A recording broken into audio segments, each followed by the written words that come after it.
philosophy as the ones in Legend of Blue Eyes in both starter decks. A lot of them could be split into groups based on what they were designed to do, and in most cases this was to manipulate and control resources, but unlike their predecessors, these new cards didn't always do so by removing cards from the field. Magician of Faith and Mask of Darkness, for example, allowed the player to recycle magic and trap cards respectively. Equal as these two may seem, Magician of Faith was definitely the better card here. Since magic cards can be activated immediately, recycling them is a lot more effective than recycling trap cards is. Also, at this point, magic cards were just generally better than traps anyway, and most of the good ones were limited to 1 copy per deck. Because of all of this, she was good enough to become a metagame staple, and many people chose to play the maximum 3 copies of her in their deck. While we're on the subject of spellcaster type effect monsters, there was another really good one released in this set.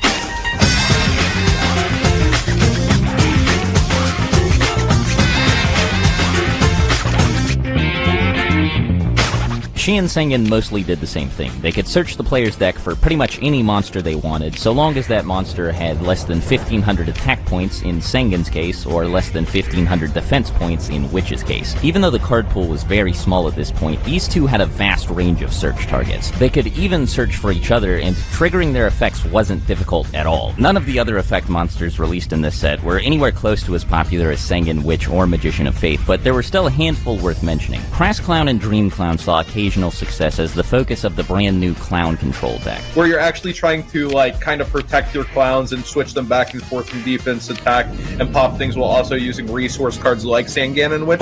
I believe that's one of the other decks that pops up there in this era. At the same time, White Magical Hat and Masked Sorcerer laid the foundation for hand control, which was nowhere near as powerful as it would eventually become at this point, but saw light experimentation in a meta that was still mostly dominated by Beatdown and Dragon Rush. The main thing that kept these monsters out of the spotlight was their stats. Unlike most of the other staple effect monsters of the time, these cards didn't do anything upon being sent to the graveyard. In order to get anything out of their effects, players actually needed to keep them on the field, and doing so was pretty difficult when cards like Legend, Dark Elf, and 7-Colored Fish were all over the place. The clowns could be protected by cards like Waboku and Mirror Force, and their effects could be used to get rid of any monsters more powerful than them, but there weren't a lot of ways to reliably trigger White Magical Hat's effect. There were a handful of halfway decent equipped magic cards released in this set that provided monsters with pretty substantial attack point boosts, but none of them were as strong as they needed to be to turn White Magical Hat into an actual threat. There wasn't enough to really buff him up yet. You don't have access to spare, but people do start to get the idea that if I can do that, it's great. The best magic card in the set, without a doubt, was Heavy Storm. This card is Dark Hole, but for magic and trap cards, and it was invaluable for dealing with problematic pieces of disruption like Trap Hole and Mirror Force. Heavy Storm taught people how to be conservative. It ended up making it where you just can't set infinite back row. It's you always have to fear and respect Storm. Because while Heavy Storm was in the format, if you went set 5 pass,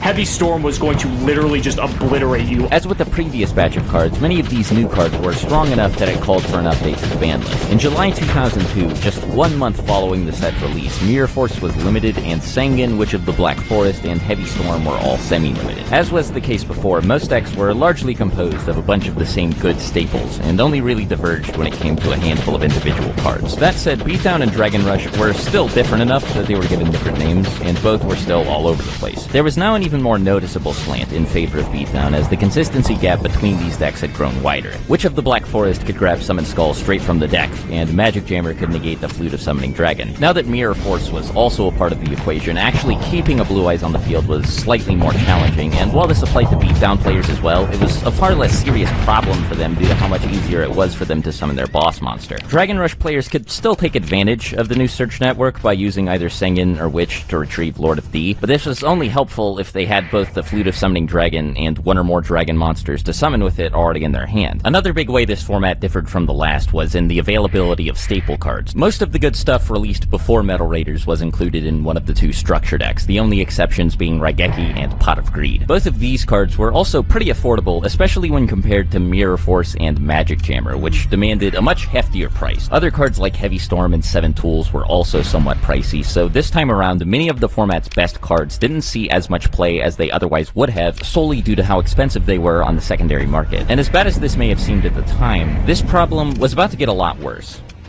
In the months following the release of Metal Raiders, Yu-Gi-Oh's competitive scene began to pick up steam. There were no high-profile tournaments to speak of yet, but sanctioned events were hosted locally and regularly at game stores all over the world. Perhaps to incentivize players to attend these events, licensed tournament stores were given tournament packs, unique boosters that could only be obtained by participating in an official tournament. The first tournament pack entered circulation on September 1st, and it introduced 30 new cards to the game. Most of these new cards weren't any good. As a matter of fact, all of them were pretty awful, except for one. Meet Mechanical Chaser! If you played Yu-Gi-Oh back in the day, you understand Mechanical Chaser's legacy. 1850. The one card to beat Legend by 50 points. And for the longest time, that mattered a lot. Up until this point, the player base may have taken for granted how accessible the game's best monsters had been. 7-colored fish and Legend were anything but expensive, even though the metagame had practically been constructed around them. Of course, this was only true because they were easy to get a hold of, and Mechanical Chaser quickly proved that. But the thing is, no one could really get their hands on this card because it was a tournament pack card. Tournament packs only came with 3 cards per pack instead of the usual 9, and they were also less likely to contain foil cards. To put things into perspective, Axe Raider is a card that would have been outdated by the time the first starter decks came out, but because of how rare it was more expensive than many of the best cards in the game. Axe Raider was a really expensive card when it first came out. Mechanical Chaser, on the other hand, was actually really good, and it was even more rare than Axe Raider was. $200. As minor as the attack difference may seem, Mech Chaser was essentially a better version of a card that had been the bread and butter of competitive play all the way up until its release. It was bound to have a noticeable effect on the game. However, seeing as each copy of the card was worth $200, it was pretty rare to run into somebody who played one, much less 3 of it in their deck. The advantage that these few players had over the rest of the player base was pretty substantial, though. It was just a landslide. So I have this guy from my locals named Kyle Miller, and he got a hold of 3 Mechanical Chasers. Kyle started to go over to these 50, 60-man tournaments, taking down like every single one, winning full boxes, and Billy only remembers the frustration of running into Mech Chaser time and time again, and it just being this money wall.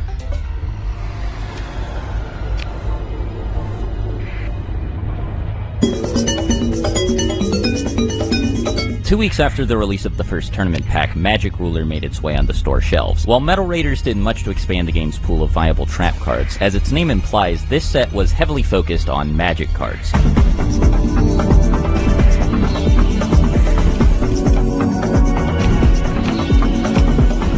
A Magic-themed booster set may have seemed like a bad idea at the time, since for it to be any good, it would have to include at least a few Magic cards as strong as the Power 5. Against all odds, Magic Ruler actually pulled this off by introducing 5 Power Play Magic cards of its own. The 3 most famous cards in the set, Confiscation, Delinquent Duo, and the Forceful Sentry, all allowed the player to remove cards from their opponent's hand. Delinquent Duo was technically the best, since it discarded 2 cards at the same time. Delinquent Duo, I don't know who in testing thought that card was okay. Like, Delinquent Duo was such a degenerate card. Rather than just playing your own game, you're just not letting your opponent play at all. They have to lose 2 cards right away, so your starting hand is now 3 cards. But the others had the advantage of letting the player choose which card they wanted to get rid of. I'm just gonna look at your hand and get rid of your card. Confiscation, even though it only rips 1, the hand knowledge that you get from your opponent is almost better than ripping out a card with Delinquent Duo. So, like, that's a debate that's been going on forever. At this point, life points is starting to matter less and less, and people are realizing that, hey, control is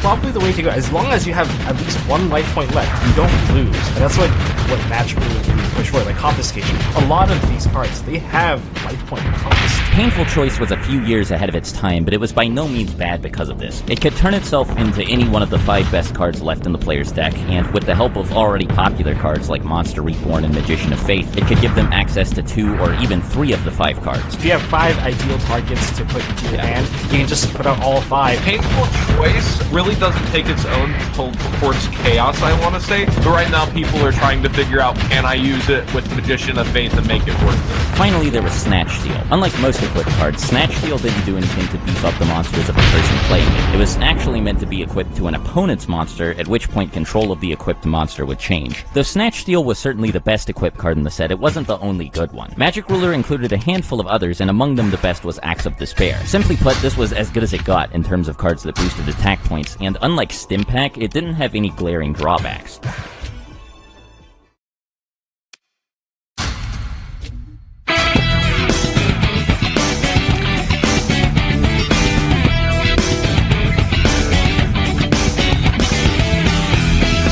This set's contributions extend beyond the individual cards it added, as it also introduced 3 new kinds of Magic cards to the game. Quick Play cards are a sort of hybrid between trap cards and traditional Magic cards. They can be activated from the hand just like regular Magic cards, but if they are set face down, then they can be activated during either player's turn just like trap cards can. Magic Ruler included 4 of these, but only 2 saw any actual success. Rush Recklessly was like Reinforcements, but better in every way. It didn't need to be set before being used, and it also offered a bigger attack boost. It wasn't as strong as Axe of Despair, but it was far more versatile, and it wasn't really susceptible to being destroyed the same way equipped cards were. This was also fairly important following the release of Magic Ruler, since the set also featured Mystical Space Typhoon, a new way for players to remove threats in the back row. While the card lacked the overwhelming power of Heavy Storm, like Fissure, it was a much needed alternative to a mass removal card that many players ran as many copies of as they could. Spell and Trap Destruction back in the old days of Yu-Gi-Oh! They viewed it as like, wow, this card is really powerful. Continuous cards are exactly what they sound like. They stay on the field after being activated until they're destroyed. There were also 4 of these in Magic Ruler, and while none of them were good enough to be staples, 3 of them formed the backbone of the first popular burn deck.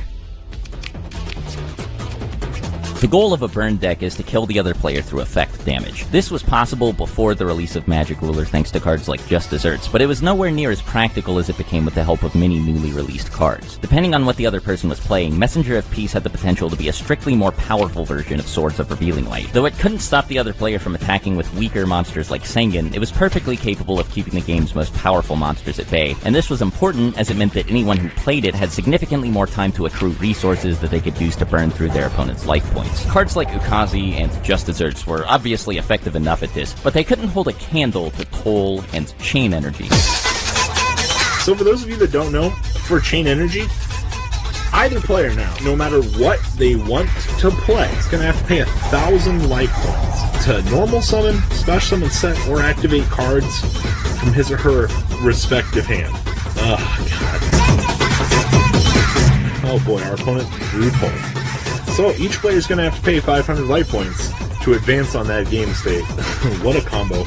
Enjoy only playing 5 cards, by the way. This is really edgy game state. Like, holy shit. This might go to deck out.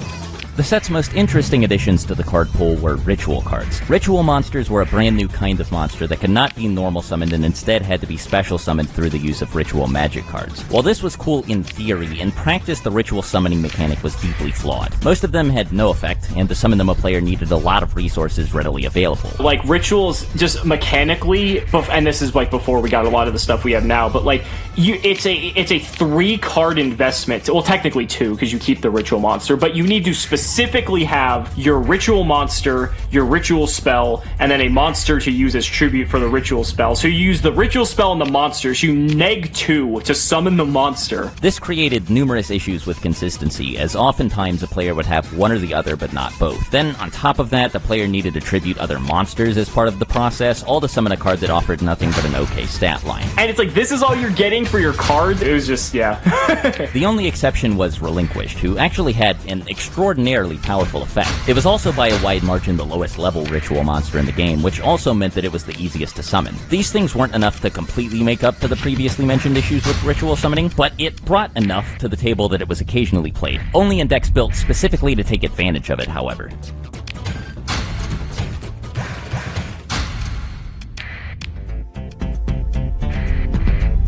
Speaking of monsters, despite the set's theme, there were actually more monsters than Magic cards in it, but only a handful of them made their way into the metagame. Many of the monsters in the set followed in the footsteps of Sengen and Witch by offering players resources upon being sent to the graveyard.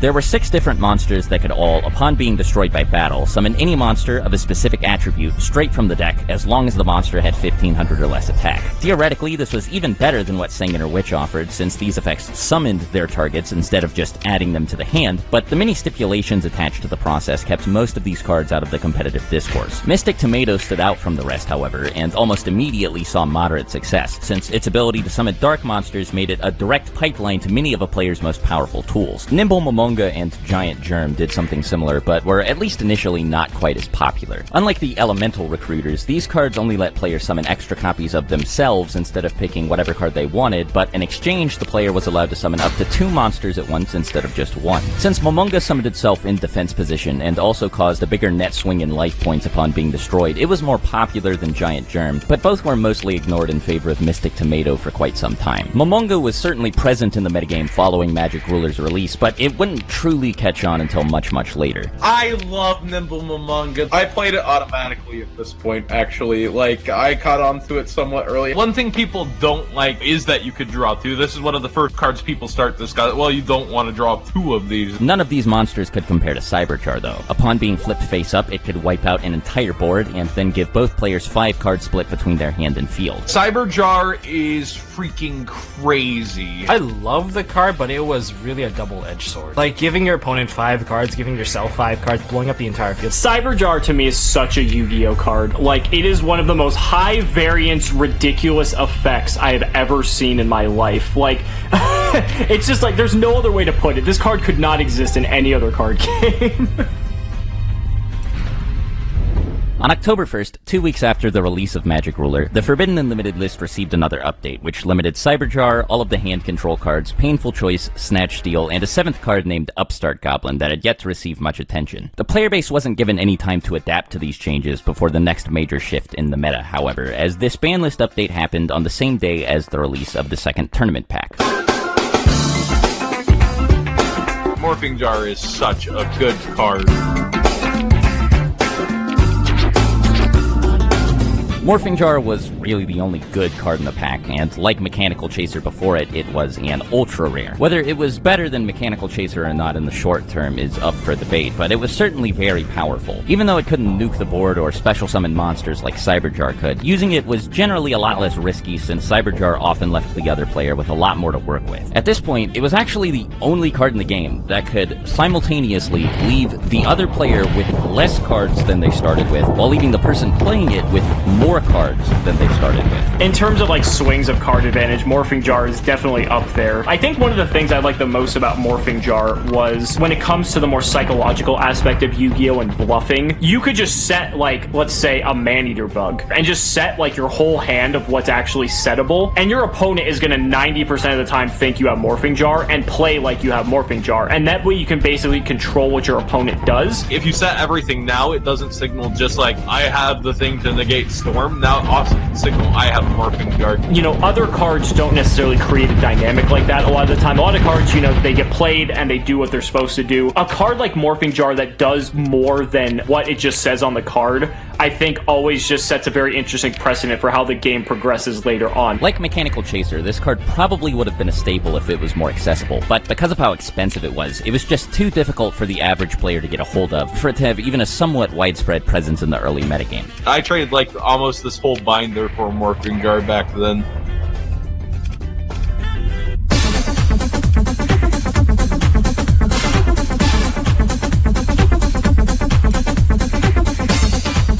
The next core booster set, Pharaoh's Servant, hit the scene only 2 weeks after the second tournament pack. Seeing as the last booster set was only a month old at this point, the metagame was still in the process of developing around all the new cards it added. Beatdown continued to dominate in the post-Magic Ruler meta, but lately its competition had been a lot more varied. Clown Control and Dragon Rush managed to stick around, and they'd been joined by Burn, Relinquished, and Hand Control decks. Barely anyone was sure what the best version of each deck was at the time of Pharaoh's Servant's release, however, and it provided all of them with even more tools to experiment with. Most of the good stuff in this set came from its pool of magic and trap cards, but that isn't to say it didn't have any good monsters. Goblin Attack Force took the idea at the core of cards like Dark Elf to a brand new extreme by being a level 4 monster with 2,300 attack points. At this point, its value was debatable because Dark Elf could still deal with anything that this thing was meant to deal with, except for another newcomer from Pharaoh's Servant named the Fiend Mega Cypher. This card was notable for being one of the first monsters in the game that could essentially special summon itself for free. Monsters started to see a bit of shifting as well. You got stuff like Goblin Attack Force. Like, monsters were getting stronger and easier to summon. Neither card attained staple status, but both of them fit like a glove in particularly aggressive builds of the beatdown strategy. Even outside of these decks, Goblin Attack Force specifically was fairly popular due to its sheer attack power. You don't really need to attack with Goblin Attack Force. You can always sit on it like a very aggressive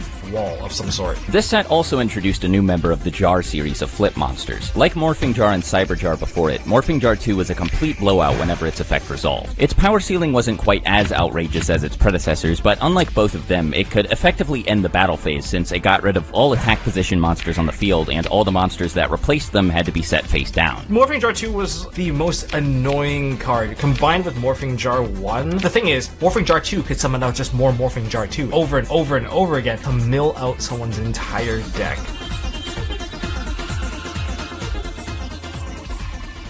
By this point, a lot of players had cut many of the low-level monsters that dominated the early game in favor of newer alternatives, but there still weren't any alternatives to the best of the original high-level monsters. This would change following the release of Pharaoh's Servant. I summon the mighty Jinzo! Jinzo almost immediately replaced Summon Skull as the best boss monster in the game. While its attack stat wasn't quite as high, this was hardly a problem thanks to its powerful effect.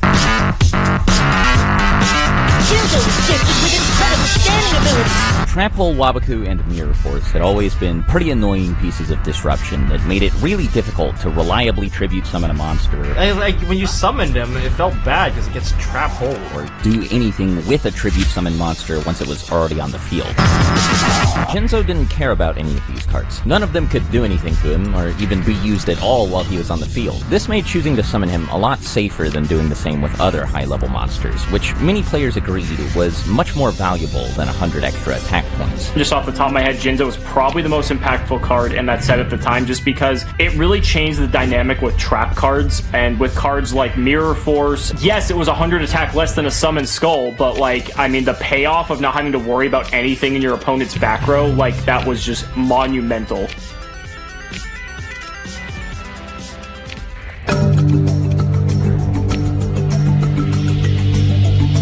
Activate Imperial Order for a mere 700 life points per turn. This card cancels out all your magic cards. Pharaoh's Servant also introduced the ultimate foil to Jinzo, a continuous trap card named Imperial Order. This was, without question, the single best trap card released up to this point, even eclipsing Mirror Force in terms of potential impact. Order was frustrating all the way through Chaos, man.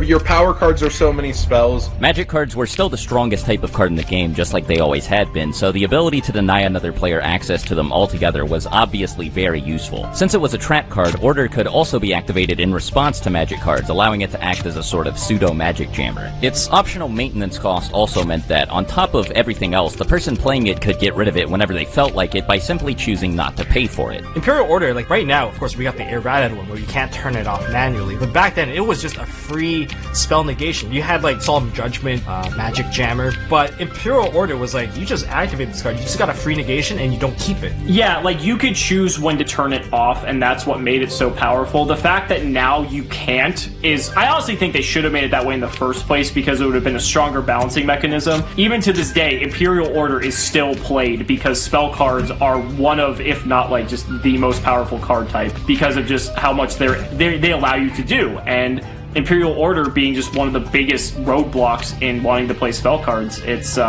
it's legendary. Jinzo was one of the only ways to deal with this card, since Order negated most of the back row removal that existed at this point. As a matter of fact, perhaps as a direct response to Imperial Order, Pharaoh's Servant introduced players to Dust Tornado. This was essentially Mystical Space Typhoon in the form of a trap card, which under most circumstances would have made it strictly worse. But the presence of Imperial Order in the metagame made this card a necessity, since it was, aside from Jinzo, one of the only reliable ways to remove the card from the field.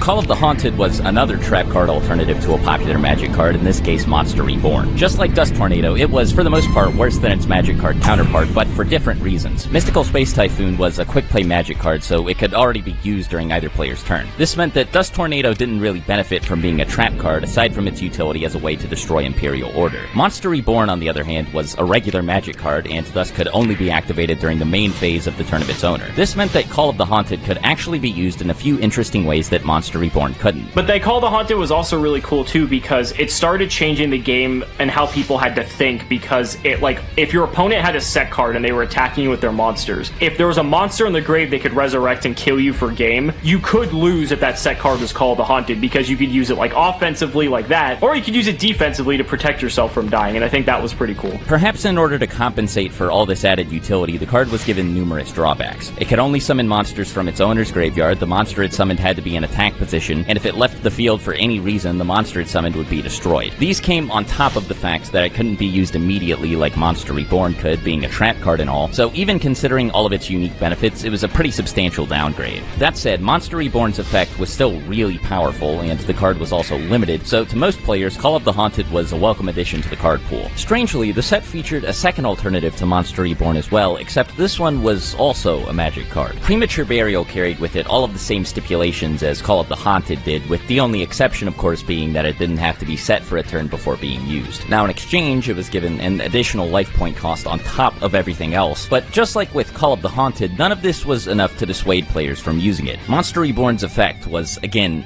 really, really good, and there were plenty of people who were more than willing to make these kinds of concessions if it meant that they could essentially run extra copies of it in their deck. The only other magic card in the set whose immediate impact was comparable to Premature Burials was Nobleman of Crossout. This card brought an idea to the forefront of competitive play that had already been introduced but had yet to truly catch on. It removed from play. Instead of simply sending certain cards to the graveyard, some cards forced others to be removed from the game entirely, and this was the first high-profile card designed to do that. While this alone would have been enough to set the card apart from other one-for-one removal cards like Fissure and Mystical Space Typhoon, it took things a step further by removing from play all copies of its target from both players' decks. This card was extremely useful given the growing power and popularity of flip monsters, and was one of the only ways aside from Raigeki and Dark Hole to deal with them. Yeah, Crossout definitely changed the dynamic of like flip effect monsters, which, as we said, there's, you know, Cyber Jar, there's Man-Eater Bug, Morphing Jar came out around this time, and for pretty much all future flip effect monsters too, and being able to just deal with set monsters, it doesn't even have to be flip effect monsters, just anything your opponent sets, the fact that you just have a single piece of removal just to deal with it. These 6 cards composed the set's lineup of new competitive staples, but of course they were far from the only new cards to see meta success. Magic Drain and Mirror Wall were decent and cheap alternatives to Magic Jammer and Mirror Force respectively. Magic Drain allowed players to ignore Magic Jammer's discard cost, and Mirror Wall had the benefit of not being on the limited list. Ceasefire was a borderline staple card that, while certainly popular, was almost exclusively played in the side deck. It made dealing with flip monsters a lot easier, and it also provided